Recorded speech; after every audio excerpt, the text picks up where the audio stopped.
Alléluia, shalom à tous, je vous salue dans le nom de Jésus-Christ. Ici, c'est votre frère, le frère Cadet. Je suis de retour encore pour un autre épisode et ceci, c'est l'épisode 4. Alors, je récapitule rapidement dans l'épisode précédent qui est l'épisode 3 où j'ai parlé de mon changement, de comment est-ce que le Seigneur commence à me changer moi-même. Et je n'ai pas tout de suite su, c'est les proches qui ont vu que, j'ai changé dans mon langage, dans ma façon de faire, dans mes comportements et dans l'aide que j'apportais et puis surtout dans mes paroles. Mes paroles, le Seigneur vraiment m'avait aidé. Donc, j'ai commencé par changer. J'ai vraiment changé. Moi-même, j'ai vu ça, je me posais des questions, je me questionnais par rapport à mon changement. Et ceci était dû après les songes, les rêves où le Seigneur m'apparaissait et me parlait du péché et m'enseignait des choses lui-même. Il m'enseignait des choses. Donc c'était ainsi que, au fur et à mesure, chaque jour, moi-même, je voyais le changement en moi-même et je me questionnais. Alors c'est ces détails-là que j'ai donné dans l'épisode 3 qui était l'épisode précédent. Et je vous prie pour ceux-là qui n'ont pas encore eu l'occasion de voir cet épisode, d'aller un peu en arrière et de suivre, comme ça vous allez comprendre la chronologie jusqu'à aujourd'hui. Amen. Alors je continue avec l'épisode 4 aujourd'hui. Alors après ce moment, il y a eu un soulèvement, une guerre entre deux tribus au Nigeria là-bas. Et puis il y a une tribu qui voulait prendre l'autre, il voulait en faire un. Mais ça ne passait pas bien. Donc on était resté plusieurs jours à la maison sans sortir parce que tu sors, c'est des haches et tout ça là. Et puis c'était sans pitié. Ou bien il kidnappait, ou bien si il prend les femmes, les hommes, les tue, ou bien il les coupe quelque chose. C'était atroce.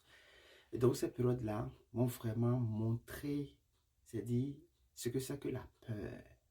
C'est-à-dire, si tu n'as pas vécu quelque chose, genre, tu ne peux pas savoir. Les peurs qu'on a là, les petites peurs qu'on a, ça n'a rien à voir avec quand tu vis une situation où il y a la guerre, où on tue les gens.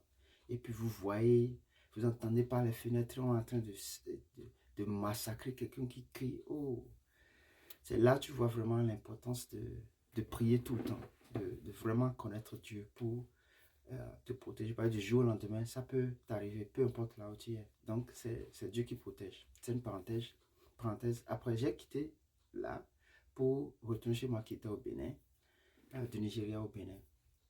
Et alors, c'est là que j'ai commencé par vivre encore d'autres expériences. Alors, j'ai commencé mes petites copines ou bien copinettes là, qu'on avait ici par là et tout. J'ai commencé par me retirer. Personne ne m'a dit quoi que ce soit. Moi-même, j'ai vu que c'était pas bien. C'était pas du tout bien d'avoir plusieurs ici, là, et puis de s'amuser. Bon, c'était pas bien. Vraiment, je ne sais pas comment je peux l'exprimer dans le temps jusqu'à aujourd'hui. Pourquoi c'était pas bien. Mais moi-même, j'ai vu que c'était pas bien. Et même quand elles m'approchaient, même quand elles viennent à la maison, et je n'arrivais même plus à faire quoi que ce soit. J'étais vraiment mou, quoi. Je ne parle plus, c'est que je ne veux plus. Je ne sais pas ce qui s'est passé. Moi-même, j'ai changé. J'ai changé. Et même celle-là qu'on a toujours rêvé, expérimenté, vraiment vouloir quelque chose avec elle, même quand on trouve l'opportunité, on ne veut plus. Donc, c'était des choses comme ça que j'ai commencé par vivre. Dès déjà la première semaine où je suis rentré chez moi, au Bénin, j'ai commencé par vraiment me comporter ainsi. Pas me retirer un à un, sans même dire quoi que ce soit. Et elle-même, elle partait d'elle-même parce qu'elle comprenait et elle ne savait même pas ce qui se passe. Les paroles qui sortaient de ma bouche, flatteuses, tout ça, tout a cessé. Tout a cessé. Et puis, vraiment, des fois même, je me couche sur le lit et je me pose des questions. Qu'est-ce qui se passe? Où est-ce que je vais? C'est quoi ces choses? Je ne comprenais absolument rien du tout. Rien du tout. Je n'avais pas de réponses. J'avais plein de questions. Et moi-même, les rêves, des fois, je ne comprends pas. Et puis, c'était ainsi. Ouais, jusqu'au Bénin. Alors, arrivé chez moi, Maintenant, j'étais moi-même devenu très extrêmement fréquent. Je priais, moi-même, je priais en étant musulman, bien sûr. Je priais, je me levais tôt pour prier les heures, 14, 6 heures, 14 heures, 16 heures, 19 heures, 20. Je priais, moi-même, je priais, je respectais cela. Mais à chaque fois quand je prie, quand je me... Vraiment, je sens que je fais quelque chose qui n'est pas droit, quoi. Il y a quelque chose qui ne va pas, quoi. Je prie, mais je me sens mal à l'aise. Vous voyez, je me sens vraiment mal à l'aise, mais je ne sais pas c'était quoi. Les récitations, tu restes debout, tu fais tes récitations et tu t'accroupis, tu fais le mouvement, l'albition, tout ça là.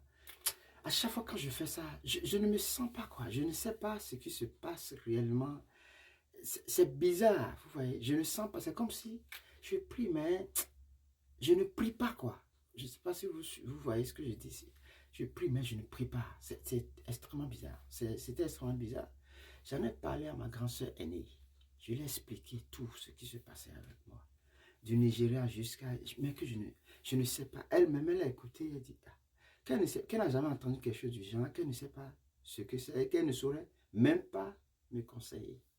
Ma grande sœur est encore vivante aujourd'hui, par la grâce de Dieu, et elle est là, pleinement avec ses enfants. Et donc, elle-même, elle ne sait pas quoi dire, comment m'orienter, rien. Bon, c'est elle que j'avais vue tout de suite dans un moment vraiment de pression, pas de pression mauvaise, mais de pression, je ne me comprenais pas. C'est elle que j'ai tout de suite vue et c'est elle que j'ai posé ce problème, je l'ai dit. Tout ce qu'elle a dit, c'est que si c'est Dieu, il y a quelque chose qui est derrière, il t'amène quelque part. Tu le sauras, juste fais ce que tu fais et puis sur le chemin de Dieu. C'est tout ce qu'elle a dit.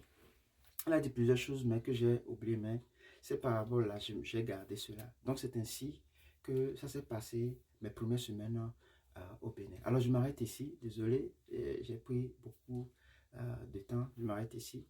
Et je vous bénis dans le nom de Jésus. On se retrouve à l'épisode suivant, qui soit l'épisode 5. Merci, que le Seigneur vous bénisse abondamment. À la prochaine.